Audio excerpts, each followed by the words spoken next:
from some data we collected over 10 years that kidney disease is on the rise. And what I'll say is that generally there are some common things that we believe can cause kidney disease: diabetes, hypertension, and some infections, and so on and so forth. But there are others that sometimes when they come, it is so late that we are not able to investigate clearly to know what the cause is, when they probably are not diabetics and maybe they are presenting with only hypertension at younger ages. And what we have is that averagely, patients who develop kidney failure in Ghana are less than 50 years. The study we did showed that it's about 46, 47 on the average, where you have some of them even around the 20s. Now the question is, what is this cause when they are not diabetic or we are not able to hit clearly what may have predisposed them? And what we know is that some of these patients are coming from some mining areas. Now, what we also know is that what they use for this, small-scale mining, in terms of the mercury and the cyanide, have some effect on the body generally. I mean, it can affect your nerves, it can affect the heart, and of course, from where I sit, it also affects the kidney. So that is established. So if we are putting things together, then we believe that for all we know, some of these exposures might increase our risk of kidney disease. But the data that we put together is actually to show that the numbers are going up. And indeed, if these people are exposed, to these mercuric cyanides and these heavy metals, then we need to look at it, because if it is adding on to some 2% or 10%, it is still significant, because it's about human lives we are talking about here, Kojo. Indeed. All right, Dr. Tano, talk us through the science. What exactly does mercury and cyanide do to the kidney? Okay, so thank you. So what actually happens is that when you get close to mercury, or you touch mercury, or accidentally it gets into your mouth, and indeed, even yesterday I was in a radio station where I was actually told that in the part of the process, they put it in their mouth and they try to suck it out and they spit it out quickly with the hope that they don't absorb it. But the moment it enters your mouth, it will be absorbed through the mucosa into your body. When it gets into your body and it goes into higher concentrations, now it is the kidney that has the ultimate goal of clearing it from the body. So as it continues to go through the kidney, it causes some distractions to it. And then again, if the contents are high, like I said, it also affects other parts of the body. So content of mercury in the body clearly has effect on the kidney, and that is why we need to be mindful about it. And again, if you really see some of the images and you see how they go about it, they probably are not wearing shirts or trousers, and they are actually in the water, which probably might contain these substances. Then you can imagine that they are at risk. But then it's not just them. You and I, who probably, these water bodies that are contaminated, if it seeps into the soil, in and around where you have vegetations, where you are planting food items, and it gets into the food item and you consume it, I mean, we might be downstream, but we are also at risk of it. And that is why we need to have a conversation about this, Kojo. Right then. So, look, kidney disease, it sounds bad, but, I mean, is it not treatable, curable? Thank you, Kojo, for that one. Indeed, I mean, what we know, in Confanoche, is the fact that over 70% of our patients who come with kidney disease, they come so late that all they would require is for them to be put on dialysis. So now these are very subtle. It doesn't show signs and symptoms from the beginning until it's very late. And when it becomes late and they come, and of course the kidneys cannot work at all, we need to put them on dialysis. Kojo, they need to be on dialysis 3 times a week. Averagely, it should be costing you about $350. Some are charging about $600 per session. You need 3 times a week. So even if we assume the $350 in a week, you need 1,000 cedis to sustain yourself on dialysis. Work the math for a month. You are talking about what? 4,000. And this is just for the dialysis. How about medications you need for your blood pressure control? The fact that their blood levels are low, for which they need to inject some things to improve their blood levels. And all of this is actually cost. The fact that you come and sit in the hospital 4 hours, 3 times a week, and of course you cannot go to work. You can actually look at the indirect cost also. So it is something that I don't even wish for my worst enemy, so far as kidney disease is concerned. And unfortunately, when they come with chronic kidney disease, it is not on insurance. They have to bear the cost themselves, and it is not nice in our position to see people we have to sign death certificates for virtually daily because they cannot afford kidney care. For those who can even afford it, how available are these dialysis machines? Fantastic. Right. So again, I did some study, I think some 2018, where we looked at the geographical location of dialysis, what do you call it, units across the country. And indeed, then it was 10 regions. It actually was 5 out of the 10 regions don't have it. Okay. And indeed, now we have increased our regions, but probably the numbers have not increased much. What is it? That even if you can afford, I have patients coming to Kumasi because they are up north and they don't have dialysis services. It is not even available for the few who can afford. And the point is that even if it's available, how well are they doing the dialysis? Averagely, they are supposed to be doing it 3 times a week. Your average patient is doing it twice, and some once, and some as and when they are able to get money from family and friends. So kidney disease, when I'm talking about this in terms of, okay, with the galamsey, the diabetes and all, but I believe how common kidney disease is in this country alone, everybody should be concerned generally, in the sense that our data actually also shows that about 13 out of 100 people have some form of kidney disease. And when we don't pick these people early to make sure they don't develop, unfortunately, a chunk of them are also develop kidney failure. And we need to be mindful about kidney disease. I call it the neglected non-communicable diseases. We talk about diabetes, hypertension, heart diseases, but less is spoken about kidney disease. And I still don't understand why there's no support, for patients who come with kidney disease one way or the other. Even if government cannot support all of it, at least can they take care of the acute ones? Can they take care of maybe their catheters or the things that we use, or maybe some of their medications to help, decrease the burden on some of these patients? Because, Kojo, it is not fun where I sit. Now, you talk about the discomforts in having to sign death certificates of people. I'm just interested, on the average, how many people lose their lives in your facility as a result of kidney challenges or failure? Okay. So I put together the Confanoche data for, again, the 10 years, and I looked at mortality. Kidney disease happens to be constantly one of the top 5 causes of death in the medical world. Top 5. On the average, 3 out of 10, about 30% of my patients will die on admission. There are some who, of course, they cannot afford. We are able to get them off oxygen and make them stable and send them home for them to come and show themselves on review. Some don't come, we don't know, but we suspect that, of course, because of the extent to which there's damage, if definitely they don't go on dialysis, they will die. But what we have records for in terms of Confanoche data is that on the average, about 30% of patients will die on admission. That's crazy. It is, Kojo, it is. I mean, well, for those who die, their suffering is over. But for those who survive, when you are sending them home, and you are advising them on changes they have to make to their lifestyle. If these people happen to be involved in mining, how easy is it for them to adjust their lifestyles? What do they report as their difficulties, the things that they find hard to stop doing? Kojo, this small-scale mining thing, I mean, we believe that, and we all know that it's a socioeconomic problem. And I was on a panel with some other colleagues on a radio station yesterday, where they made me understand that people are losing their cocoa farms.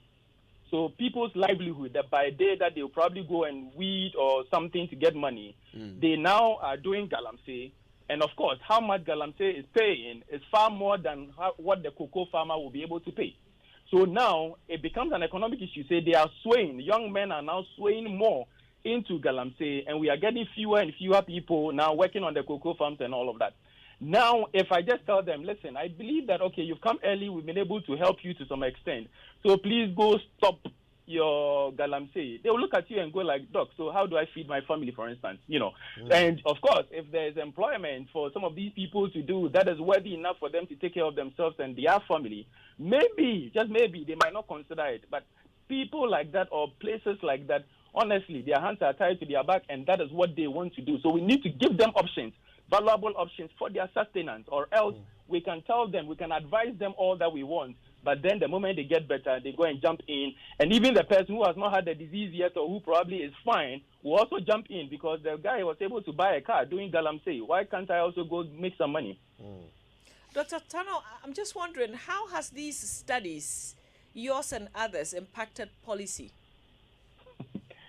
Yeah, thank you. I mean, when we get opportunities like this, to discuss it, then we hope that the people who matter would hear some of these things and maybe call us into a conversation, because I've maintained that it will not be a bad idea, for instance, go to, these western regions, Ashanti, where the mining is there, and even measure the content of mercury in their bodies, for instance, and be able to advise them on concrete facts, measure their kidney functions, find out, and all of these studies that come with a lot of money. I mean, what I'm sharing with you are just data that I collected as per, what we have in Komfo-Anokye. Could we get some more money to do some concrete studies to be able to change policy? And indeed, we believe as Ghana Kidney Association, some of these things, I mean, there was a time, I think it was 2018 or 19, we actually came to Accra as part of our World Kidney Day. We actually did screening for our parliamentarians. We had a white paper and we dropped it for them, to have a look at us, and how we are suffering in terms of kidney disease. And well, the rest is history, Kojo. Let me ask you this. It's alarming how rare these dialysis machines are. And when someone has kidney failure, the only thing that can keep them alive is a dialysis machine. So at Komfo-Anokye, how many dialysis machines do you have there? Hey, Kojo, you have set a trap for me. I beg you. I beg you. We want to help. We want to help. So tell us. As it stands now, Komfo-Anokye, we have 2 functional machines. Whoa. That's the regional hospital, isn't it? The Komfo-Anokye It's teaching a teaching hospital, not a regional hospital. Oh, it's a teaching hospital. And you have 2 dialysis machines. Currently.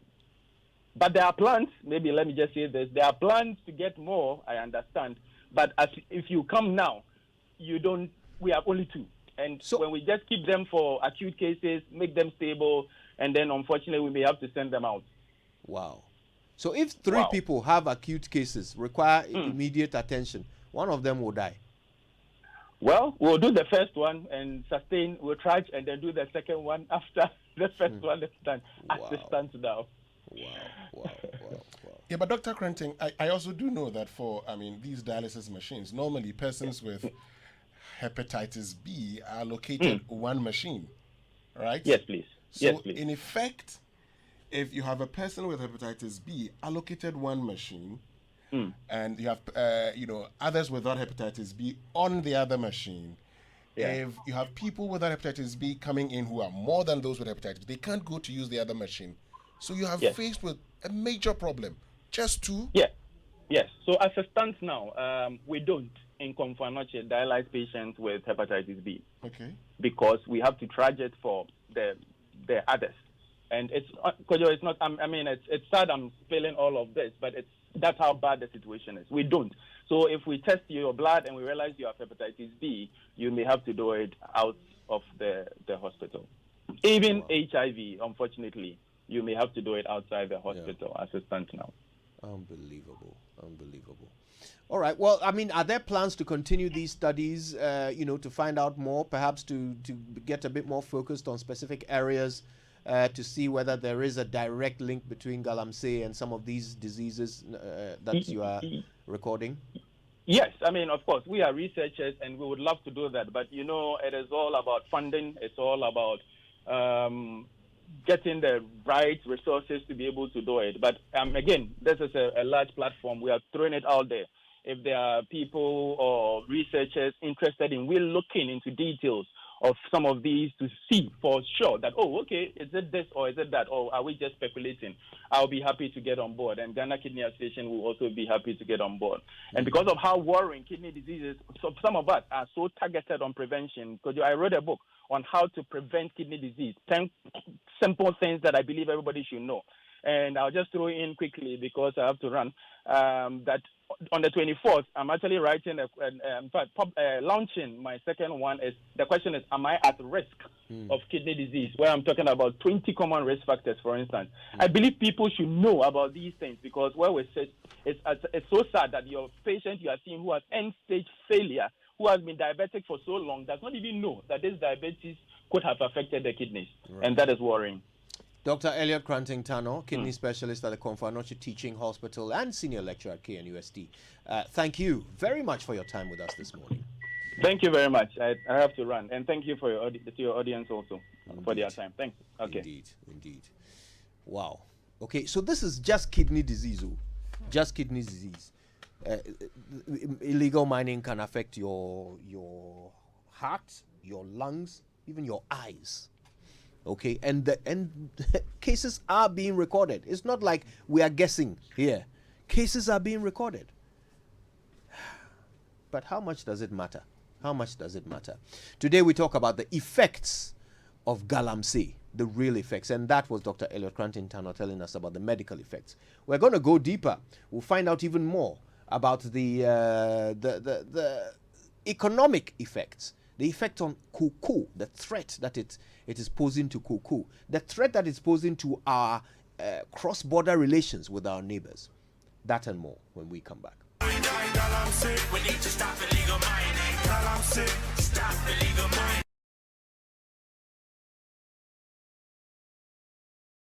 Want a British degree at a fraction of the cost? Take advantage of up to 50% scholarship when you apply to Lancaster University, Ghana. Acquire a world-class education in any of our programs: foundation, undergraduate, executive MBA, and short courses. Don't miss this opportunity. Apply to the vibrant Lancaster University Ghana community now. Contact us on +233 0209 607 008 or visit our website www.lancaster.edu.gh or our campus at Tantra Hill to learn more. Lancaster University Ghana, the only British university campus in West Africa. Hello, my name is Mamavi Owusu-Aboagye, an entrepreneur and a mother of two. My work keeps me busy most of the time, and sometimes it takes me away from my family. But the safety and health of my family is very important to me. As a working mother, I cannot afford to take any chances when it comes to matters of health. That is why I signed up for a family healthcare plan from Equity Health Insurance. My family and I have access to over 700 hospitals, clinics, opticians, dentists, pharmacies, and diagnostic centers across the length and breadth of Ghana. With Equity Health Insurance, I no longer have to worry about medical bills. Anytime a member of my family visits a hospital, Equity Health Insurance has got my family and I covered. What about you? Who has got you covered? Call Equity Health Insurance on 050-660-7910 and talk to them about your family health needs now. Visit equityhealthinsurance.com for more information. Equity Health Insurance, here for you.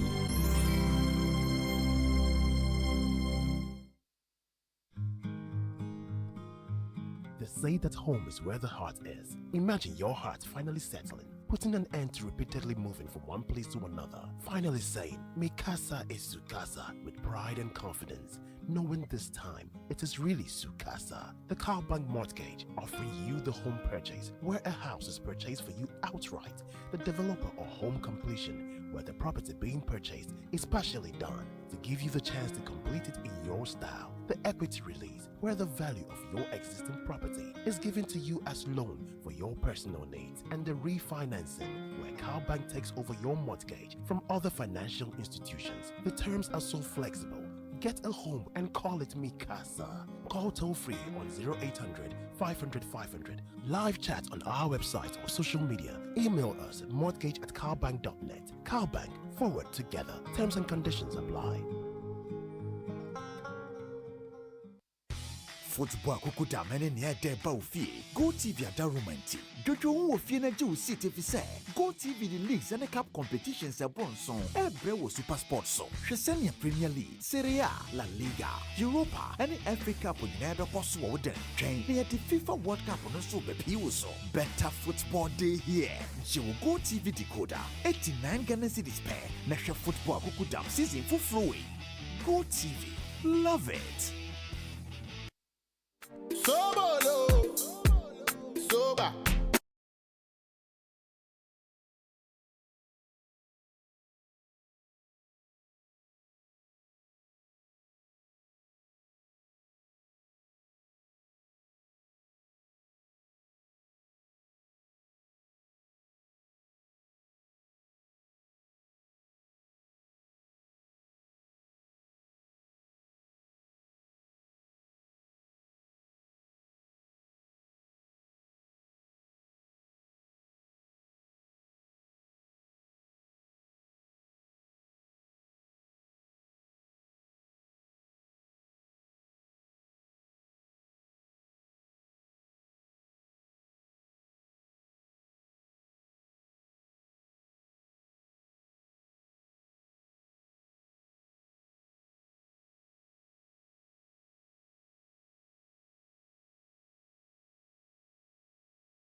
It's on everything. Already we are hearing that our cocoa is contaminated because of galamsey. Our water is contaminated because of galamsey. The economic effects of it. And in fact, there are threats to our national security because of it. We'll talk about all of these today. Our guests that will be engaging in just a short while to tell us how galamsey is affecting cocoa and water are Fifi Boafo, the head of public affairs at COCOBOD, and Dr. Clifford Braimah, who is the managing director of the Ghana Water Company. Good morning to you both, gentlemen. Good morning. Morning. Wonderful. More from them in just a moment. But first, kingdomstoreonline.com is the website I want you all to check out today. You can buy whatever you want from Kingdom, books and stationery, pay via Momo across all networks, and they will deliver to your home or office. Of course, if you're in Accra or Tema, you get free delivery. Terms and conditions apply. At Kingdom, quality and affordability are their hallmarks. Well, are you experiencing any of the following challenges with your computer? Your computer running very low or slow, difficulty in getting updates leading to problems in typing and editing your documents, some important files getting missing, your computer being attacked by virus that can cause problems to your computer system, or your computer Windows system crashing. The major problem might be the use of unlicensed, pirated or cracked software. All you need now is JN Network Solution. JN Network Solution is a certified Microsoft partner in Ghana who sells genuine Microsoft product license such as Windows 10, Windows 11, Office 2016 Professional, Office 2019 Professional, Office 365, and all kinds of Windows server license to corporate and individuals. They also specialized in networking, CCTV camera installation, biometric time attendance system, sale of IT accessories, and support. They are located at Dakuman Circle Station opposite Radiant Filling Station. Contact JN Network Solution on 027 8998465 or 024 1152223. You can send them an email to sales@jn-networksolutions.com. JN Network Solution, your trusted brand in IT solution. And Equity Health Insurance's Ebusia Health Plan provides comprehensive and competitive health packages to individuals, families, and small groups. Our packages are specially designed to ensure value for money and to meet the health needs of all subscribers. Our plans offer generous healthcare financing options to people of all ages, as well as competitive pricing and excellent customer service. Equity Health Insurance also provides corporate organizations with flexible plans. Call us today and subscribe to a plan on 0506 326604 or 0506 607 910 or 0501 515124. All right then.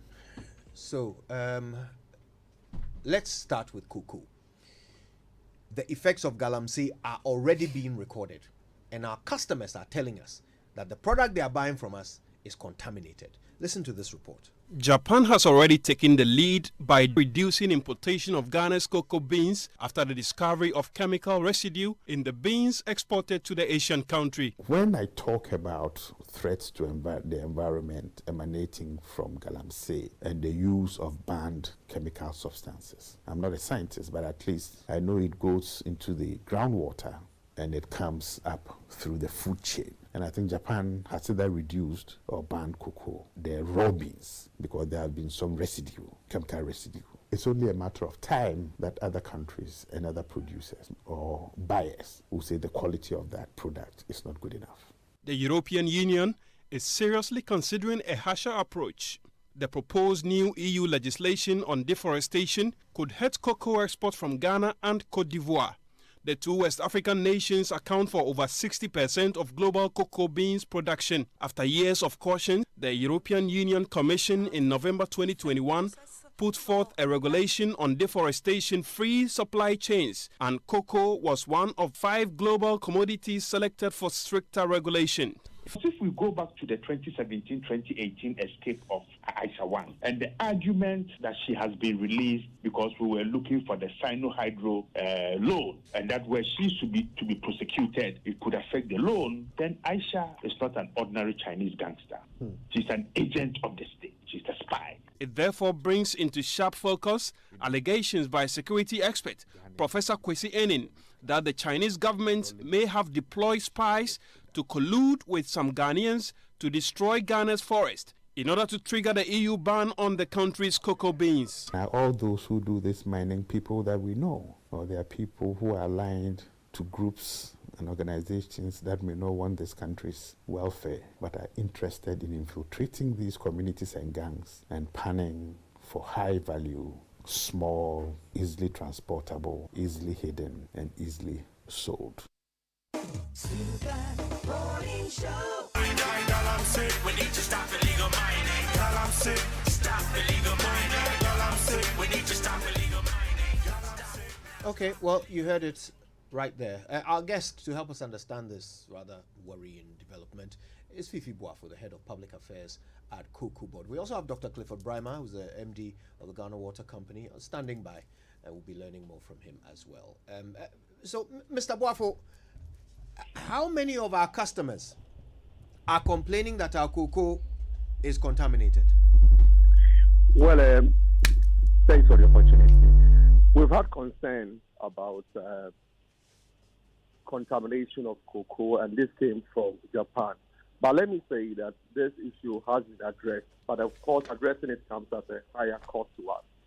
Higher cost because Japan expressed that concern, and when they expressed that concern, we have to set up a laboratory in Tema to ensure that cocoa leaving our shores to Japan goes through a stricter scrutiny before it's exported to Japan, to ensure that, yes, indeed, it is without the chemical that was found in the cocoa that was shipped to Japan. In the case of EU, let me say that there's a proposed legislation, and the proposed legislation looks at a stricter analysis before a country is able to export cocoa to the EU market.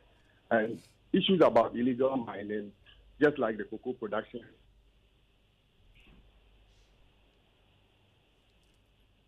Okay, Mr. Boafo, so how have you traced the source of this chemical?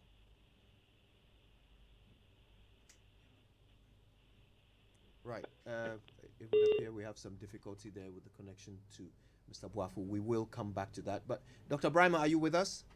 Yes, I'm with you. Fantastic. Okay. Look, the effect of galamsey on our water, I mean, CSIR has been warning us about it since all the way back in 2013 when Professor Ntuamensah gave a lecture and warned us about the threat of galamsey to our ecosystem. We've had years of forewarning. From where you sit, being the company that has to use this water as a raw material for the product that you give us all in our homes, how have you responded to these threats throughout the years? Thank you very much. The threat of galamsey is huge on us, and we are not security agencies.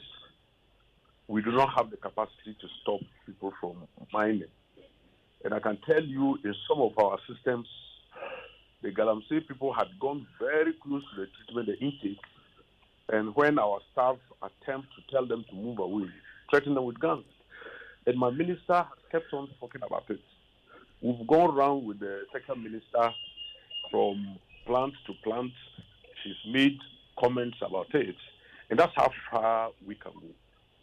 But for us, it is critical that we are able to have enough water in our reservoirs to treat. If you increase the stability as they are doing, there are two ways of creating the problem for Ghana Water Company. One is that we will have to use more chemicals to be able to get the little water that we will get to push to people. When you are designing a water system, you know that it is not very clean. That's why you want to treat it. And so there's going to be process losses. And the process loss will determine up to 5% of the volume of water that you take. So it's like if you take 100 liters of water from the river, you should be able to pump 95 liters to your consumers. But today, because of the galamsey, when you treat in some stations, you can only send 50 liters instead of the 95 liters. Whoa. What it means is that there's a loss of 45 liters. So the number of people that you can serve with the 95, surely you can't serve them with the 50. So you would see volumes that come to people reducing. The second one is the cost of chemicals. We do not produce the chemicals in Ghana. We import them. If you go to Bonsa, where we used to use about 5 bags of aluminum sulfate to treat the water, today we are doing about 40. What happens? And our tariff since 2017 was just flat till this review. So how were we going to make the money to treat enough water for the people? And normally when we don't have enough chemical, we cannot treat the same volume of water because you need to reduce the treatment to match the quantity of chemicals you have. And so there will be a shortage. And if the cost of the aluminum sulfate that we import in dollars goes up as a result of depreciation, it should have affected, say, 5 bags. Now it's affecting 40 bags. So the cost of production will go up. And we are running a business where we cannot transfer the cost of production to the consumer. There is a third party who regularly would now determine whether the cost that you incurred the previous month or the previous years require increase for the subsequent months. And so you will always be in deficit. Okay. So the problems will continue to compound. And talking about the problems compounding, one of the things I want to find out from you. So we've been fighting illegal mining, I mean, for God knows how long. In 2013, there was a team. 2017, we set up a team. We've still been setting up teams. What has been the level of improvement over the period? Or has it gone from bad to worse? It comes on and off. Because we determine the turbidity of our water on a regular basis before we even determine the quantity of chemicals to use to do it.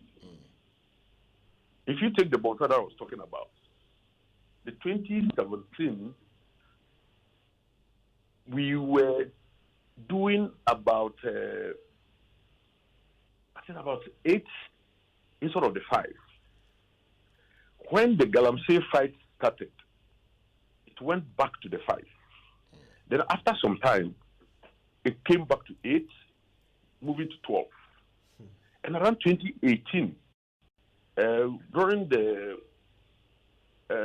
Well Water Week, I made a pronouncement that we needed to involve our traditional authorities. It appears the turbidity levels are increasing, so we needed to involve the traditional authorities. Okay. Because these galamsey people live within our communities. And so if we involve them and empower them, they will be able to help us fight. I think if you remember, the military came and started condemning as if I had said something against them. Because I am at the point where anytime turbidity goes up, I can see. And if you don't carry out this collaborative effort, we're going to have a problem. Okay. But now we are having this collaboration. But sometimes the people do it in the night. The last time we went to, I think, Braimah, during the day, the turbidity we recorded was low. Okay. But in the morning, during the day, it came up. But in the morning, it increased. What it meant was that during the day, because the galamsey people were around, the military were around, but the people moved away. But overnight, because nobody was there, they went back. Okay. And the water flows. So when they do it at a distance, by morning, it gets to our side when it is turbid. Okay. And so that's when the fire comes on, it goes down, then after some time, it comes back. Now, according to a UN report that I have cited, in 2050, billions of the world's population may face water shortage. For then Minister of Lands and Natural Resources, John Peter, who had indicated that if we're not careful by 2030, we may have to resort to the importation of water because of illegal mining. Are we likely to face water shortage anytime soon if we do not stop illegal mining? But that's where we are going. And you see, we shouldn't just even limit it to galamsey. Every activity, every human activity that pollutes our water should be of concern. If you go to Denzu, especially Weja, most of the problems are not galamsey. People are discharging the household effluent into the water. People are building around the place. People are winning sand around.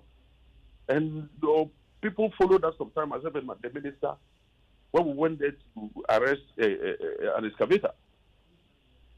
If you go to Weja, we were using 200 bags as at 2018, 2019, bags of aluminum sulfate a day. Today, we are doing 300.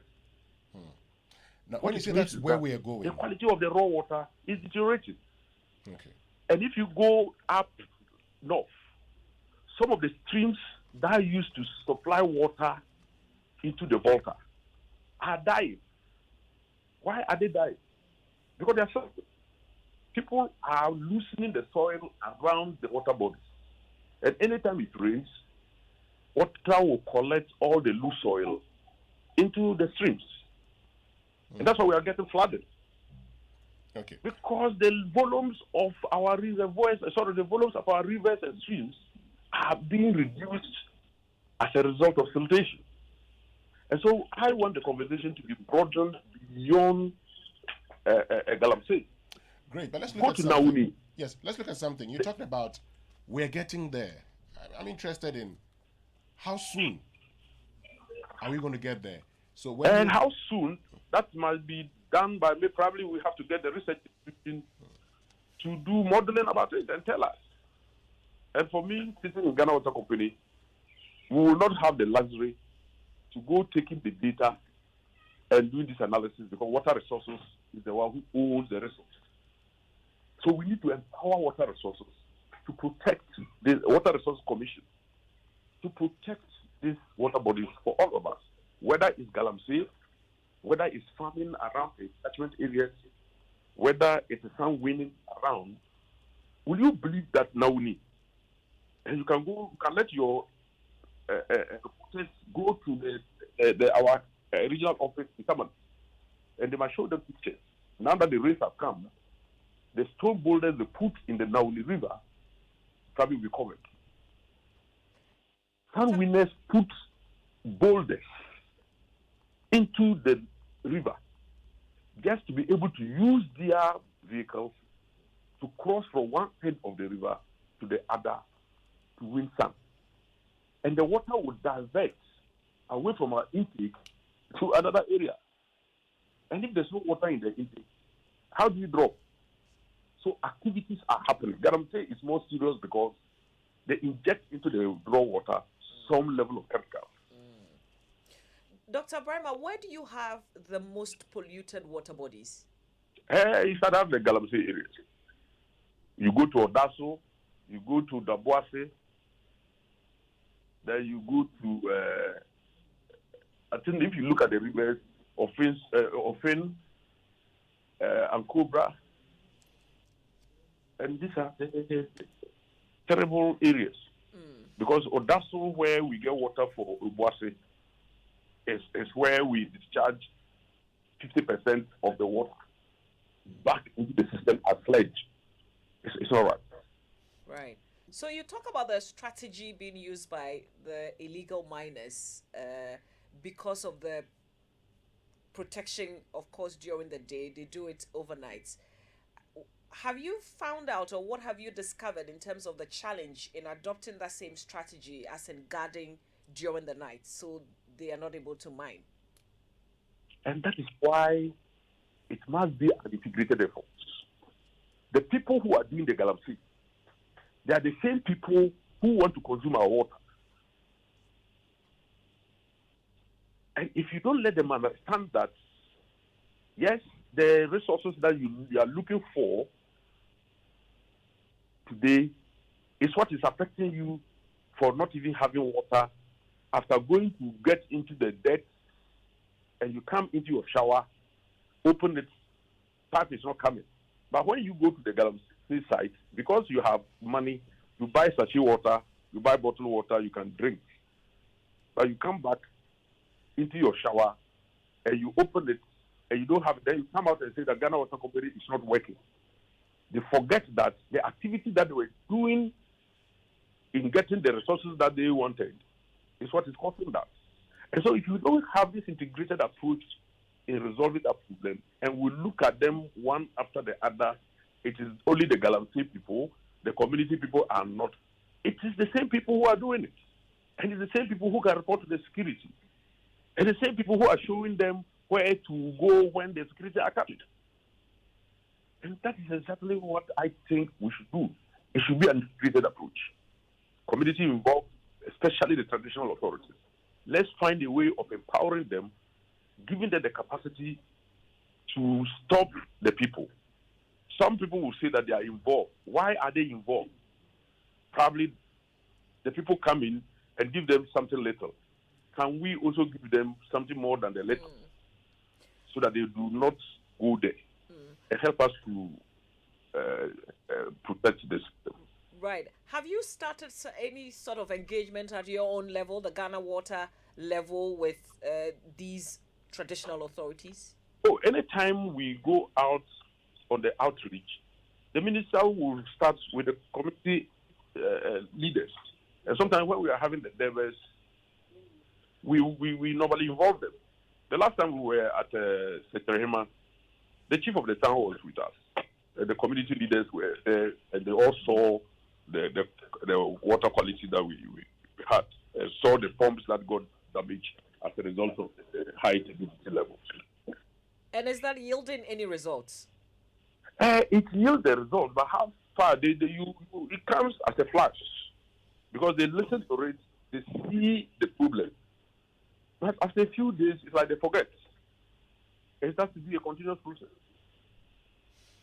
Dr. Braimah, let's talk brass tacks here. Let's assume nothing changes. How much more time do we have before we can no longer supply water to people's homes? That's the scientific question you have asked, which I said we need the universities and the research institutions to model for us. When they model, they'll put all the parameters that affect the life of our water bodies and can come out with some specific timelines, and we will all deal with it. Probably it might not be 100%, but the errors might not be big. But for me, sitting there as a managing director, all I do is look for the water. When it's not there, let's see how we can pond a place and take the water. I will not have the luxury to go taking this data, large data, and then go and sit behind a computer and do any analysis. So those scientific questions must be thrown to the research institutions and the universities. I would have thought that perhaps it would be your organization that would throw that question. You would commission such a study because of your interest. And that is where sometimes we get things wrong. The water sector is structured in such a way that Ghana Water Company abstracts the water. The person that protects the water that we need to be targeting and resource is the Water Resource Commission.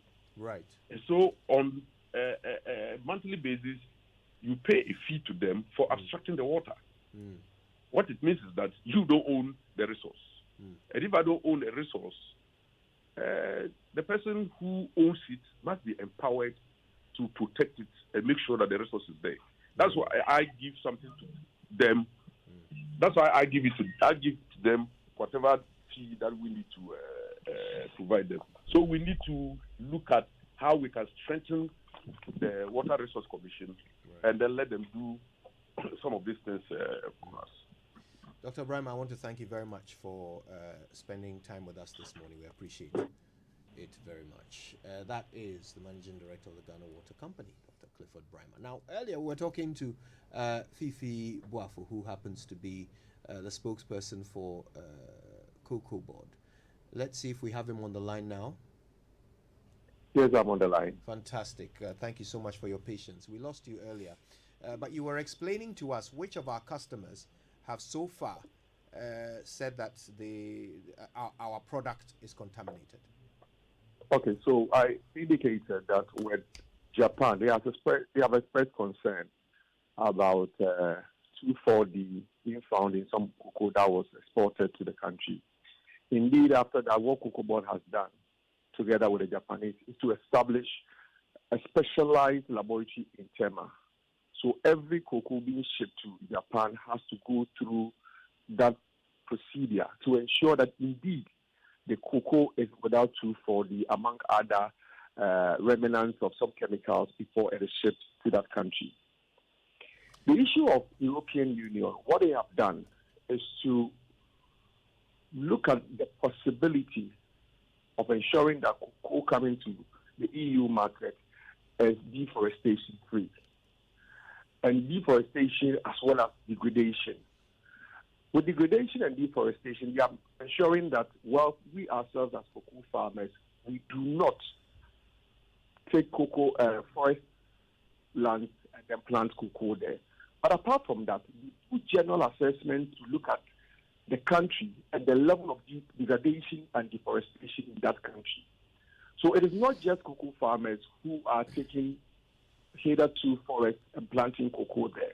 But if there is general degradation and deforestation in the country, just like illegal mining is causing, then the risk of us as a country is higher. So that's about the two countries, or the two, not just countries, Japan and then the EU market.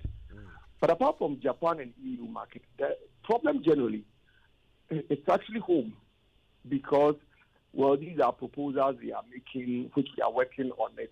But the effect of illegal mining in our country is far more than what we are talking about. Because, for example, Dr. Braimah was talking about water and the effect we have as COCOBOD and the cocoa industry in Ghana. Do you know that now farmers have to carry water from home to their farms before they can spray their cocoa farms? Because river bodies within the farming community is so polluted that you are unable to use it to spray your farm. So the farmers will have to carry the water from home to the farm. Instances where farmers have used polluted water. In fact, every flower as well as the pods on the tree drop. So there's the need for them to carry water from home before they can go and spray their farms.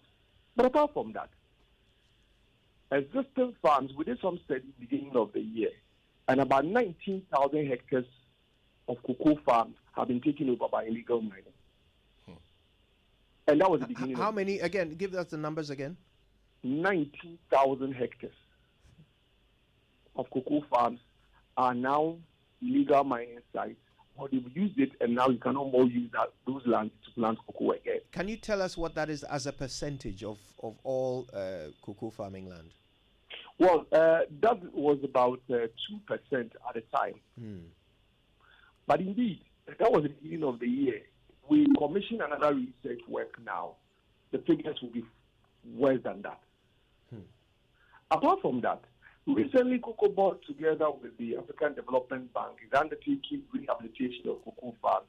These are farms that are moribund or they've been affected by the cocoa swollen sugar disease. The farms that have been rehabilitated, a year, 2 years, some of them have started seeing flowers. You have the illegal miners taking over these farms as well. After spending a huge amount of money to rehabilitate the farms, now the illegal miners are taking over these farms. I think that is not enough. You also have prehab generally being affected by activities of these illegal miners. You know, the forest gives us a certain weather pattern, and we plan activities based on the weather pattern. Now the weather pattern has changed. Climate change, of course, all of us are very much aware of what is happening. So periods where you expect to have the rain We do not have it anymore. So when you are expected to apply your fertilizers, when you are expected to apply other chemicals to ensure that your productivity is improved, you are unable to do that. And this, you can largely attribute it to some illegal mining activities taking place in our country. So indeed, the effect of illegal mining on our industry is huge. Okay. I think the medical doctor you spoke to from Komfanoche mentioned part of the problem. Last year, I met a cousin of mine who said she was actually struggling to get farm hands to help her just to harvest the cocoa. This is a woman who is into cocoa farming, so she relies on people, farm hands, to help her to harvest her and then also to maintain the farm. All the young men within these mining communities are no more interested to be used as farm hands. They prefer to go into illegal mining. So you will not even find them to help you weed. You will not find them to help you spray the farm. You will not find them to help you harvest the cocoa, even when you've been able to get to the point where you need to harvest the cocoa. And that is the extent of the effect of illegal mining on the cocoa industry. Okay, so let's put figures to it, Fifi. So you've talked about losing 2%. That's based on a study earlier in the year. Now of land, 2% of our cocoa, 19,000 hectares. You've also talked about the impact of illegal mining. Some of the trees not yielding the results not yielding the fruits that they yielded in the past. Now, if you put a figure to it, what would that translate in when it comes to the amount of metric tons that we have lost as a country? Okay, so let me indicate that the 2% I talked about, it was not the entire cocoa industry that was assessed to find out this report. Indeed, this work was only done in the Western region and Ashanti region. Okay. Oh, okay. Okay. It was just done in Western and Ashanti region. And of course, there's illegal mining going on in the Eastern region, there's Western North, there's Bono Ahafo. So the effect, it is difficult for me to quantify now. It is huge. It goes way beyond probably what we are anticipating. So our management has taken the decision to go back and do an extensive work to know the extent of which illegal mining is having an effect. There are those who have assumed that, well, we are looking at about 100,000 metric tons of cocoa already lost to illegal mining. But of course, we would prefer to do better assessment to know the true extent of illegal mining activities, how it's affecting the cocoa industry. What's our target for this year, this season? Sorry? What's our target number of tons for this harvesting, for this season? Okay, the season just came to an end. We are now wrapping up. But indeed, if you look at the figures, they are not encouraging. We lost over 150,000 metric tons of less. We lost over 150,000 metric tons from our anticipated production numbers. So the effect of illegal mining, we cannot in any way say that is not hitting us that hard. So let's put a figure to it. What was our anticipated numbers? Well, our anticipated figures, we're looking about 830,000 metric tons. The season is not over, but then we are looking at something less than 700,000 metric tons. Bloomberg says we should be looking at some 650,000 metric tons. Well, just as I said, the season is over, but now we are now putting the figures together. But certainly we are doing less than 700,000 metric tons. Okay. Now, how are we communicating with markets like Japan and the European Union? What are we saying to them? What have we promised them so that they will come back to us? In fact, do they have any intention of coming back to us? Japan, for example. It is not the case that the EU and Japan are not with us. Indeed, the season that just went by, we are looking at about 31,000 metric tons of cocoa that was imported from Ghana. And this constitutes about 80% of the entire cocoa that was imported into Japan. So it's not a case that Japan is no more buying from us. Japan is still buying from us because Japan's standards are higher compared to other importing countries, and Ghana produces the best quality cocoa. So despite our challenges, we still produce the very best cocoa. And as I indicated, we have a laboratory in Tema that do the testing before cocoa is exported to Japan. So yes, Japan is still with us. But the point is that it comes at a higher cost. If you have to export to Japan. In the case of the EU, what the new law seeks to do is to establish due diligence and look at the risk of every country. Right. So your higher risk will be when, for example, you have people selling timber as well as illegal mining and other activities that destroy the environment. Then your risk factor becomes higher. When your risk factor is higher, then the scrutiny you have to go through before you can export beans to the European market is also higher. And that adds more cost to the farmer and to Ghana as a country. So it's not a case that the European Union says we are not buying cocoa from Ghana. The European Union will still continue to buy cocoa from Ghana, but at a higher cost to us if it turns out that our risk factor is higher. The risk assessment are yet. What is happening at the moment is that we are engaging, and there is engagement the last 2 years as we work towards the enactment of this law. Right. Fifi Boafo speaks for COCOBOD. He's the head of public affairs. We're going to continue this conversation with him about the effects of galamsey on the production of cocoa in Ghana right after these messages. Morning Show. I've been everywhere and anywhere I go. Fortune rice, it needs just a little water. The greenstone stick and the aroma and taste are delicious. Fortune rice, always on point, just like mom. Now introducing Fortune Amoah, your tasty Ghana rice for all your rice meals. This advert is FDA approved. Just like mom.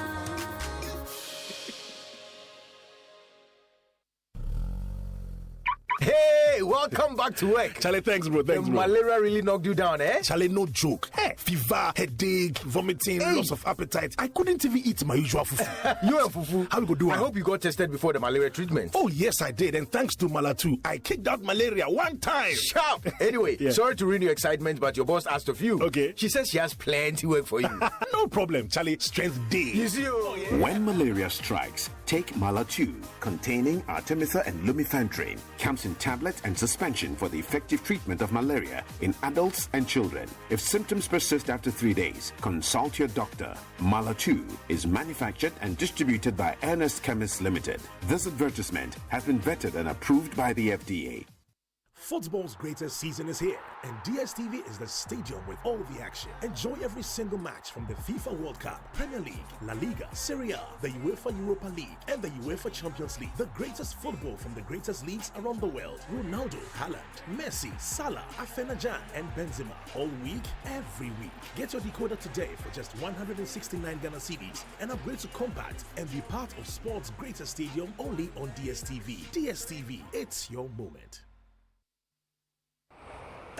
Atongo, if you that long time, Coachman, if me, look, I go for training for abroad, though. Now I get doctorate for psychology. I go for training for some fresh Interplast pipe. Hey, Atongo Bidato, you always have something new from Interplast. See this pipe be very durable and correct. You fit say it be very potent. Look, like it be medicines, if it could a bit Viagra serve. I could do press conference soon, you know. I could tell the whole world how my new pipes go fit stop global warming. It be go fit face the desert heat, Eskimo cold, even the Swiss canal. Atongo, it no be global warning, it be warming. I mean, all it be the global now, whether warning or warming. See, it be the press conference where you go see why everybody for use PVC and HDPE pipes from Interplast. Interplast pipes be the best pipes. Very soon, Akosumbo and Boy themselves. Look, they don't go wait for rain because I got delayed HDPE pipes from the Red Sea and even global warning. Hey, Atongo Bidato, international plumber with international pipes. Interplast, wherever you are, we make sure water reaches you, even space.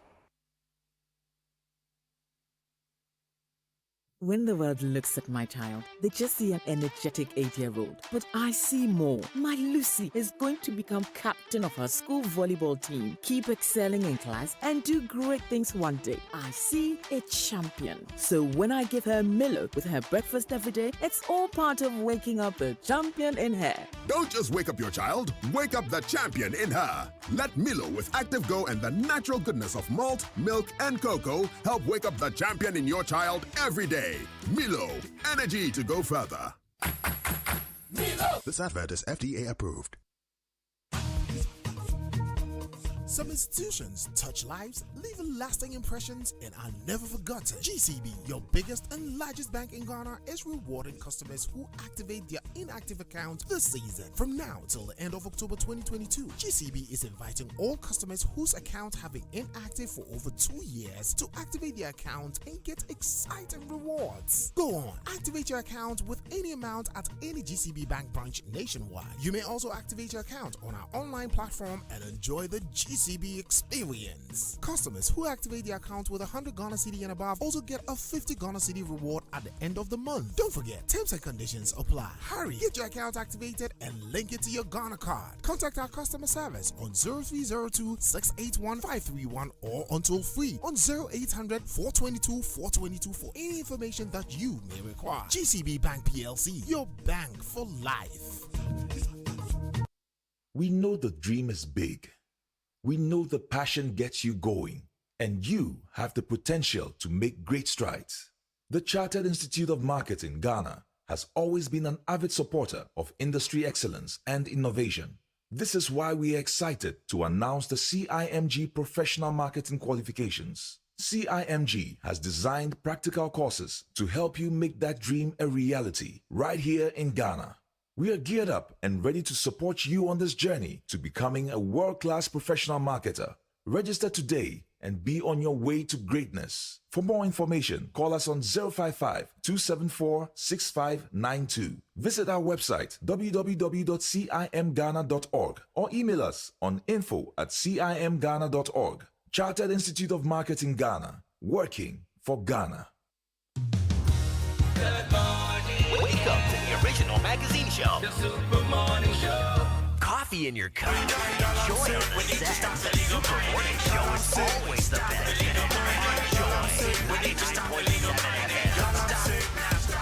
Welcome back. It's the Super Morning Show on Joy. Today we're talking about the effects of galamsey, like the real effects, what it actually does to people. We've already heard from Dr. Tano at Konfanoche Teaching Hospital and KNUST, who has told us what it's doing to the kidneys of people living in those areas. Then we heard from Dr. Clifford Braimah, who is telling us what galamsey is doing to the water you and I drink and will expect to drink in the coming years. Now we're learning about what it's doing to our economy via our biggest commodity, cocoa. It's contaminating the thing, creating all kinds of problems, not just for the product itself, for the land onto which it's being farmed, for the water which is needed to farm it, and for the manpower that is required to keep this industry going. Galamsey is affecting the cocoa industry in all of these spheres, and the effects is in real monetary terms, in hundreds of thousands of metric tons that we are losing. It's scary, it's worrying. And we will be hearing from you in just a short while when we open up the phone lines. But our guest is still with us, and we'll be hearing more from Fifi Boafo in just a short while. But first, I want to encourage you, if you're listening to us in any of the regions where galamsey happens, I want to know about how galamsey has affected you. I want your unique story. So if you're listening to us on Bishara Radio in Tamale, Radio Justice in Tamale, Might FM in Tamale, Pad FM in Damongo, Koforidia Technical University Radio in Koforidia, A1 Radio or Dreams FM in Bolgatanga, Radio Fumbisi in Fumbisi. If you're on Gaskia FM in Techiman or Sky FM in Sunyani, Parrot FM in Sunyani, if you're in the central region listening to ATL FM, or in the upper west region listening to Radio Somali, Radio Freed, Radio Wagbolu FM, or in the western region tuned to Radio Max, I want you to call us when we open the phone lines. Tell us how galamsey is affecting you personally. All right, let's go back to our guest in just a moment. But first, have you registered your Surfline numbers yet? In line with the National Communications Authority's directive to get all SIM cards re-registered, Surfline has demarcated special registration points close to your community to help you register your MiFis and routers. You can also visit any Surfline shop near you to register with your Ghana card. Remember, no registration, no service. Register your Surfline numbers today to avoid disconnection. Surfline, better together. Are you worried about acquiring a litigation-free land in Kumasi? Are you thinking about how to obtain exquisite and outstanding accessories to make your home unique? Do you want to buy a house? Where do you live? Do you want a quality but affordable roofing sheets, blocks, granite, pavement blocks, marbles, paint, polytanks, home security, and anything construction? Well, worry no more. Your superstation Love 99.5 FM is here again with the Kumasi edition of the Habitat Fair 2022, which brings together finance houses, construction firms, real estate developers, dealers in furnishing, and many more. This event is slated for Friday 30th September to Sunday 2nd October 2022 from 8 a.m. to 8 p.m. each day. Habitat Fair 2022 is brought to you by your superstation Love 99.5 FM and supported by Love FM. Habitat Fair, home ownership where you live matters. Well, are you ready to wake up the champion in your child today? Don't just wake up your child, help wake up the champion in your child with energy from Milo with Active Go and other foods. Your child needs all the help he or she can get as he or she goes through his or her daily activities. And Milo with Active Go contains the natural goodness of malt, milk, and cocoa and is a source of vitamins B2, B3, B6, B12, C, and D, and iron, calcium, and phosphate. Energize your child with a nourishing cup of Milo every day. Milo, energy to go further. All right, then. So let's get back to Mr. Fifi Boafo. Mamavi. Yes, Fifi. First quarter 2021, there was a national consultative dialogue. And I remember that because I moderated one of the sessions on small-scale mining. It was organized by the Ministry of Lands and Natural Resources. There was a policy document on COCOBOD's position to fight against illegal mining. And this was presented by Dr. Emmanuel Ajimajumo, the Deputy Chief Executive in charge of Agronomy and Quality Control. In fact, he said at that gathering that COCOBOD is paying close to some 12,000 Ghana cedis per acre of each rehabilitated farm. But he also did make a promise, which is that COCOBOD will influence government policies to deter illegal mining and their collaborators. My question is, how is COCOBOD doing this? How much have you achieved? Well, very little has been achieved, I must admit, even though we have engaged extensively. Because if you look at the results, it does not indicate that things are changing for the positive, because farms keep deteriorating as a result of activities of illegal mining. You have new farms being taken over by these illegal miners, among others. But let me say that, for example, we've had extensive consultation with the Minerals Commission, and the Minerals Commission is a state institution responsible for the mining industry, and made them understand as well as appreciate the enormity of the problem. And it's our expectation that they will act on it. Of course, they say they have their own set of challenges, for which reason it has not helped in solving the problem. We've also engaged the security agencies in ensuring that at least they are able to also step in to prevent the illegal miners, because for the Minerals Commission, they say that we only regulate the people who are into small-scale mining. Small-scale mining is part of the problem for the cocoa industry. But the illegal mining, their expectation is that the security agencies will act on that. They also have their set of challenges, but indeed we are still consulting them on that. One of the things we are doing is to present a law that makes it more difficult for one to take over a cocoa farm. Because as it stands now, if somebody decides to take down a cocoa tree for the purposes of mining, the person is expected to only pay 20 Ghana cedis as loss of use right. And we believe that this is not good enough. Because if we look at the number of years this cocoa tree will stand, the fruit, the pot that it will develop over the years, suddenly paying the person 20 cedis should not suffice. And we believe that there's something to be done about it, which we are working on. Another thing which we've also identified is that most of the farmers lack the exposure, the courage, and the commitment to even take these people on by going to court. So COCOBOD has opened its doors, and indeed we have communicated to the farmers that in instances where you find these people seeking to take over your land unwillingly, then you should come on Ghana COCOBOD, and our lawyers will represent you in court in order to prevent them from taking the cocoa farm from you for the purposes of mining. Indeed, there are examples where in Fifi also around in Paul, COCOBOD has represented some farmers and then they've been able to protect their cocoa farms. Another challenge we have is also the traditional authorities. There are some traditional authorities, most of these farmers are migrants. They give them the land for a bunu, a busa arrangement and all that. But when you have these illegal miners knocking on the doors of the farmers and the farmers refuse to give their land out, then they go to the traditional authorities who compel the farmers to release the land because they claim they are the owners of the land and they want the land to be used for illegal mining or small-scale mining. And this is one of the things that is indeed affecting farmers having their cocoa farms and operating it as they wish. We are engaging the chiefs in these communities to realize that what they are doing indeed is not in the interest of our country.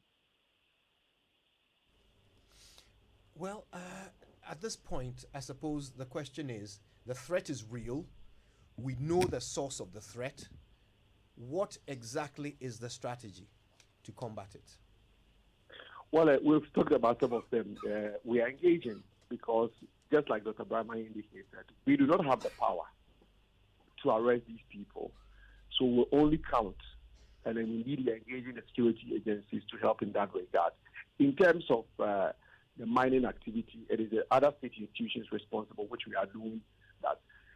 Another part of it is also to find means of improving the productivity and the remuneration of the cocoa farmer so that they will be able to withstand any advances made to them.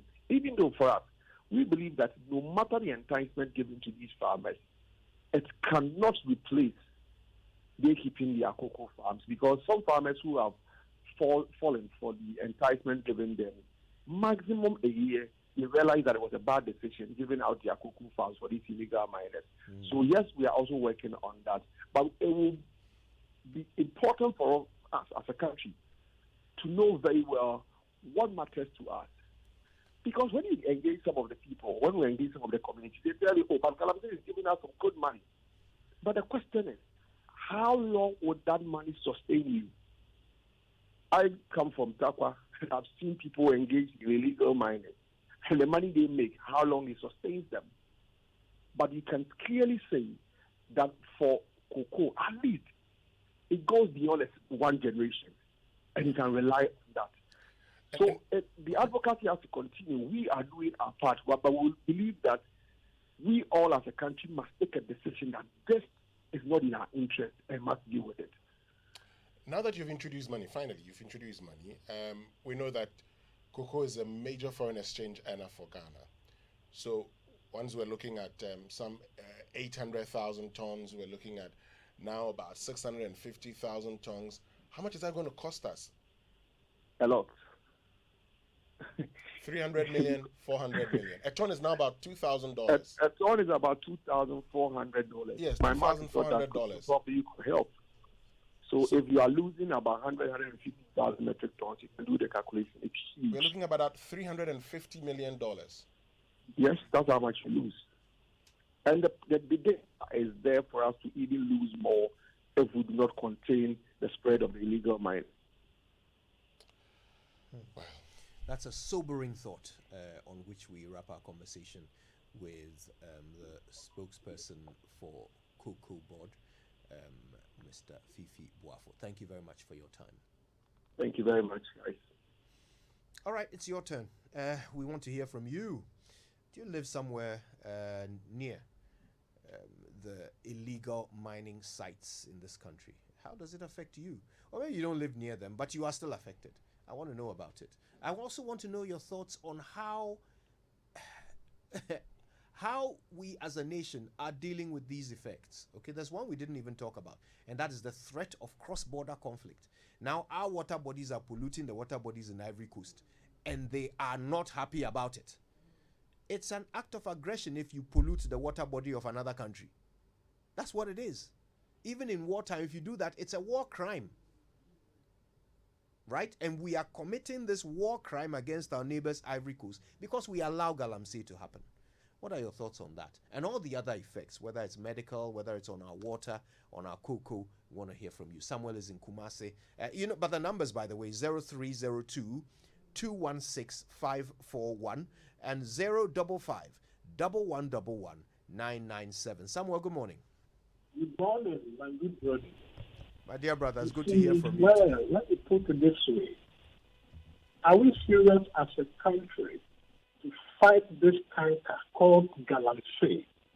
Or we understand the problem, but we are unwilling to tackle it head on? I think the matter is our intention.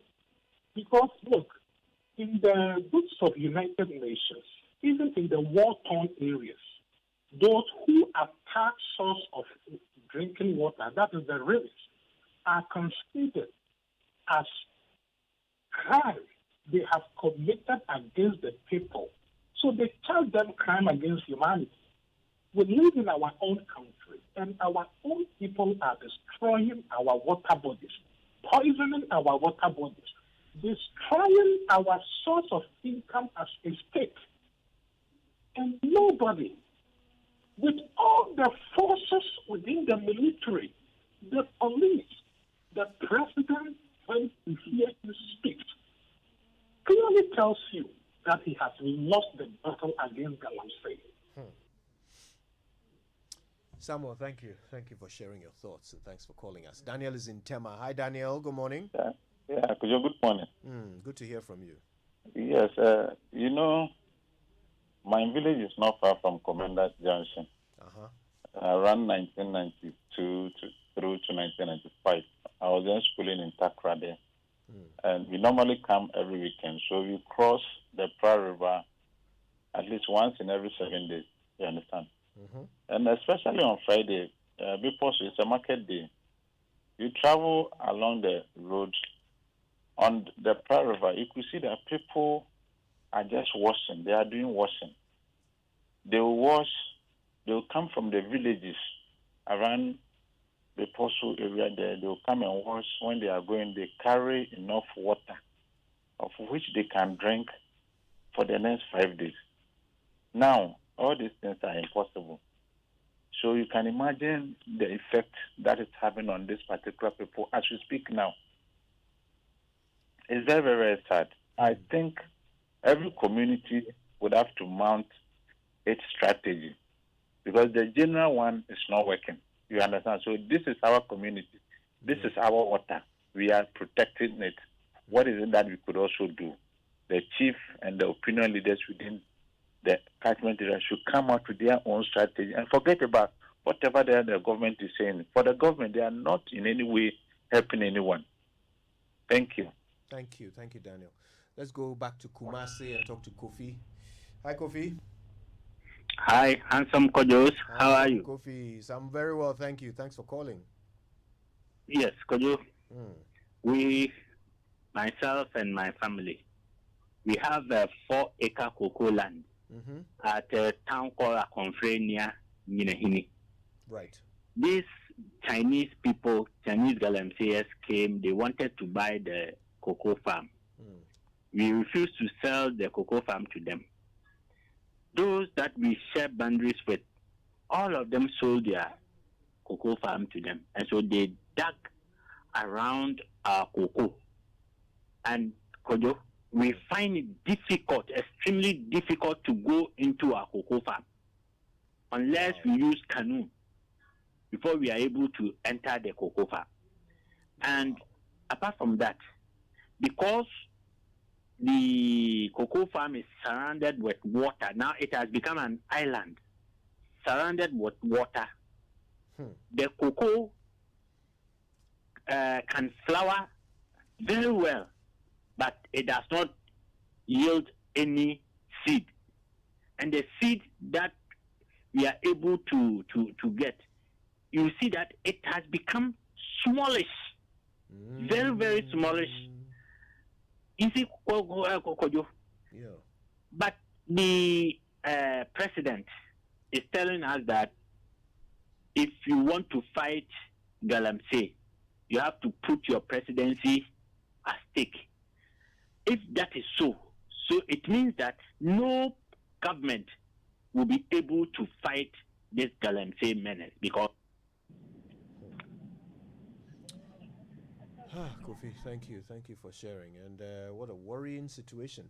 I'm sure there are many others who are facing the same threat from these Chinese usurpers. Let's talk to Nick Bakpo in Kwashiman. Nick Bakpo, good morning. Ogonfo, good morning. How are you doing? Charlie, a bit stressed too. This matter. It's understandable. We'll scale over that, Amen. But, Kojo, yeah. On Saturday on Newsfile, Samson made mention of the fact that it's been said that our chiefs are not culpable or are not responsible for the stoppage of galamsey. And I think whoever says that is not the least pragmatic. Because, some time ago, I think last year, when there was encroachment of the KNUST land, I saw Otufo on TV saying that the Ashanti land belongs to him and that whoever tampers with it or grabs any is going to deal with the person. So the custodians of the land are responsible, first of all, for the sanity of the land.